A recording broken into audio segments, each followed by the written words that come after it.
At the stroke of the midnight hour, when the world sleeps, India will awake to life and freedom.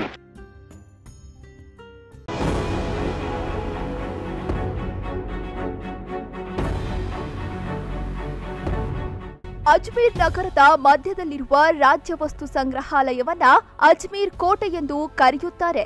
ಇದನ್ನ ಅಕ್ಬರನ ಕಾಲದಲ್ಲಿ ನಿರ್ಮಿಸಲಾಯಿತು. ಭಾರತದಲ್ಲಿ British ಗುಲಾಮಗಿರಿ ಮೊದಲ ಅಧ್ಯಾಯ ಅಜ್ಮೀರ್ ಕೋಟೆಯಿಂದ ಆರಂಭವಾಯಿತು. 1616ರಲ್ಲಿ ಇಂಗ್ಲೆಂಡಿನ ರಾಜ 1ನೇ ಜೇಮ್ಸ್ ಸೂಚನೆ ಮೇರೆಗೆ ಥಾಮಸ್ ರೋ ಈ ಕೋಟೆಯಲ್ಲಿ ಮೊಘಲ ಚಕ್ರವರ್ತಿ ಜಹಾಂಗೀರ್ ಅನ್ನ ಭೇಟಿಯಾದರು. ಈ ಸಭೆಯ ಉದ್ದೇಶ ವಾಣಿಜ್ಯ ಒಪ್ಪಂದಕ್ಕೆ ಅನುಮತಿ ಪಡೆಯುವುದಾಗಿತ್ತು. ईस्ट इंडिया कंपनी की स्थापना भारत में जब तक आगमन हो चुका था और ईस्ट इंडिया कंपनी भारत में व्यापार करने के लिए प्रयासरत थी.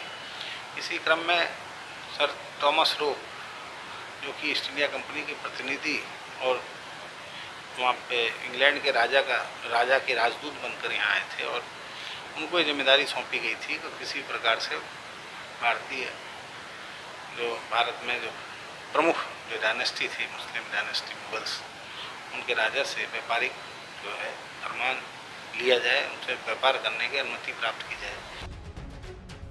ಈಸ್ಟ್ ಇಂಡಿಯಾ ಕಂಪನಿ ಸೂರತ್ ಮತ್ತು ಭಾರತದ ಇತರ ಭಾಗಗಳಲ್ಲಿ ಕಾರ್ಖಾನೆಗಳನ್ನು ಸ್ಥಾಪಿಸಲು ವಿಶೇಷ ಹಕ್ಕುಗಳನ್ನು ಬಯಸಿತ್ತು. ಹಲವು ಸಭೆಗಳ ನಂತರ ಜಹಾಂಗೀರ್ ಪ್ರಸ್ತಾವನೆ ಒಪ್ಪಿಕೊಂಡರು. ಈ ಒಪ್ಪಂದವು ಭಾರತದ ಇತಿಹಾಸವನ್ನ ಶಾಶ್ವತವಾಗಿ ಬದಲಿಸಿತು. ಈ ಸಮಯದಲ್ಲಿ ವ್ಯಾಪಾರ ಮತ್ತು ಕಾರ್ಖಾನೆಗಳನ್ನು ಸ್ಥಾಪಿಸಲು ಬಂದ ಈಸ್ಟ್ ಇಂಡಿಯಾ ಕಂಪನಿ ತನ್ನ ಸಾಮ್ರಾಜ್ಯವನ್ನ ಇಡೀ ದೇಶದಲ್ಲಿ ಸ್ಥಾಪಿಸುತ್ತದೆ ಎಂದು ಯಾರೊಬ್ಬರೂ ಅಂದಾಜಿಸಿರಲಿಲ್ಲ. ಕ್ರಮೇಣ ಈಸ್ಟ್ ಇಂಡಿಯಾ ಕಂಪನಿ ತನ್ನ ಜಾಲವನ್ನ ದೇಶಾದ್ಯಂತ ವ್ಯಾಪಿಸುವಂತೆ ಮಾಡಿತು. ಅಲ್ಲದೆ ಬ್ರಿಟಿಷರ ಆಳ್ವಿಕೆ ಭಾರತದಲ್ಲಿ ಆರಂಭವಾಯಿತು. थॉमस रो ने यहाँ के काफ़ी प्रयास किए और जहांगीर को कन्विंस किया और आखिरकार उन्होंने जहांगीर के साथ एक लंबे समय तक यहाँ पर रहकर उन्होंने कई प्रयास किए और प्रयास में सफल हुए और उन्होंने यहाँ से जो जहांगीर मुगल बादशाह थे उनसे व्यापार करने का फरमान यहाँ से ले लिया.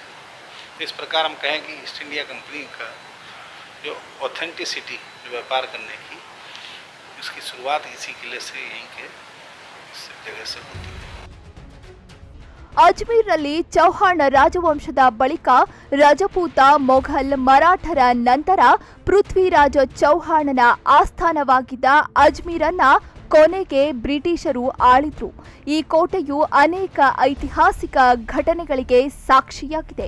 ಅಕ್ಬರ್ ಹಲ್ದಿಘಾಟ್ ಯುದ್ಧವನ್ನ ಈ ಕೋಟೆಯಿಂದ ಮೇಲ್ವಿಚಾರಣೆ ಮಾಡುತ್ತಿದ್ದನು ಮತ್ತು ಮಾನ್ಸಿಂಗ್ನನ್ನ ಯುದ್ಧಕ್ಕೆ ಕಳುಹಿಸಿದ್ದನು. हल्दी घाटी का युद्ध अकबर द्वारा यहीं से मॉनिटर किया गया था. यहीं से मानसिंह को हल्दी घाटी युद्ध लड़ने के लिए भेजा गया था, विदाई दी गई थी. तो एक ऐतिहासिक ये तथ्य है कि यहाँ से उन्होंने हल्दी घाटी की लड़ाई की मॉनिटरिंग की थी. खुद नहीं गए थे, मानसिंह को अपना रिप्रेजेंटेटिव बना के भेजा था. तो उसके कुछ दृश्य हमने मैनक्यून्स के थ्रू पिक्चराइज किए हुए हैं. और एक जो थॉमस रो और जहांगीर का जो व्यापार की अनुमति का जो एक वो है ऐतिहासिक घटना इसी किले में हुई है, तो उसका दृश्यांकन भी हमने मैनक्यून्स के थ्रू यहाँ पे किया है. ದೇಶಕ್ಕೆ ಸ್ವಾತಂತ್ರ್ಯ ದೊರೆತ ನಂತರ ಸ್ವತಂತ್ರ ಭಾರತದ ಆಚರಣೆಗೆ ಈ ಅಜ್ಮೀರ್ ಕೋಟೆಯು ಸಾಕ್ಷಿಯಾಯಿತು. ಆಗಸ್ಟ್ 14, 1947ರಂದು ಮಧ್ಯರಾತ್ರಿ 12 ಗಂಟೆಗೆ ಸ್ವಾತಂತ್ರ್ಯ ಘೋಷಿಸಲಾಯಿತು.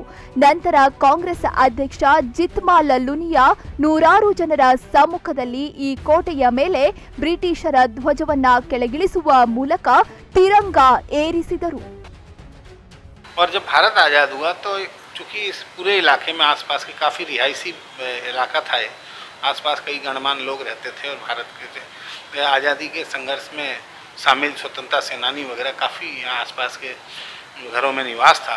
तो सब लोग एकत्रित होकर सामने और उन्होंने इस किले में आज़ादी का झंडा फहराया गया था 1947 में.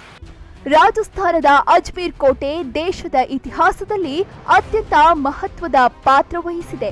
ಇದು ರಜಪೂತರ ಸಾಮ್ರಾಜ್ಯವಾಗಿತ್ತು. ಮೊಘಲರು ಮಾತ್ರವಲ್ಲ, ಬ್ರಿಟಿಷರ ಮೊದಲ ಆಯ್ಕೆಯು ಅಜ್ಮೀರ್ ಆಗಿತ್ತು ಎಂಬುದು ಇಲ್ಲಿ ಗಮನಾರ್ಹವಾದ ವಿಷಯ. ಅಜ್ಮೀರ್ ಸ್ವಾತಂತ್ರ್ಯ ಚಳವಳಿಯಲ್ಲಿ ಕ್ರಾಂತಿಕಾರಿಗಳ ಭದ್ರ ಕೋಟೆಯೂ ಆಗಿತ್ತು. ಹೀಗೆ ಅನೇಕ ವಿಶೇಷತೆಗಳೊಂದಿಗೆ ಅಜ್ಮೀರ್ ಇತಿಹಾಸದ ಪುಟಗಳಲ್ಲಿ ತನ್ನದೇ ಸ್ಥಾನ ಪಡೆದಿದೆ.